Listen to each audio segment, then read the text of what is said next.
Things I thought were normal growing up rich. I always wondered how my parents weren't broke. I literally thought they were both unemployed. Now that I'm older, I understand that my dad's an investor. But when I was a kid, I never saw any one of my parents go to an office or go on a business trip or anything like that. In fact, on my sister's first day of preschool, they picked her up in a Rolls Royce, and I think they got so many weird stares from everyone else in the school that when it was my turn to go to preschool, they never did that for me. Because none of my parents had conventional jobs, we were always traveling for months in a year. When we were in like first grade, we skipped a whole semester of school, which looking back on is kind of crazy because we still had to pay full school fees. And then when we did go on trips, we always took our full-time nanny, so it didn't matter if we were flying private or staying in like a castle in Scotland, she was always gonna come with us. In school, I felt like all the popular girls either played netball or soccer or basketball, and I had to play tennis. And when I asked my parents why I couldn't play netball instead of tennis, they said it was because the other sports were cheap. My mom told me because tennis is usually a solo sport or in pairs,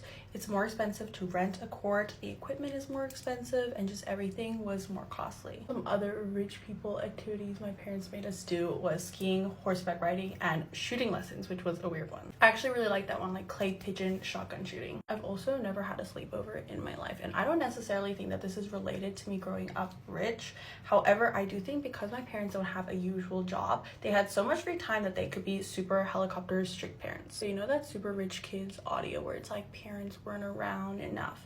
That I think was false, at least in my case, because my parents were always around. Guys, I kid you not, I used to feel so dumb and low-key embarrassed that I didn't know that my parents had a job when I was little. So I remember one time in class, we had to like draw our parents' occupation, and I drew my dad playing chess. That's all I really saw him do. I also think because growing up, I never saw my parents working, every time somebody would ask me what I wanted to do when I was older or my plans for a job, I would just straight up tell them I don't want to have a job, which I obviously know is such a privileged position to be in, and I'm so grateful. Love you guys so much. Bye.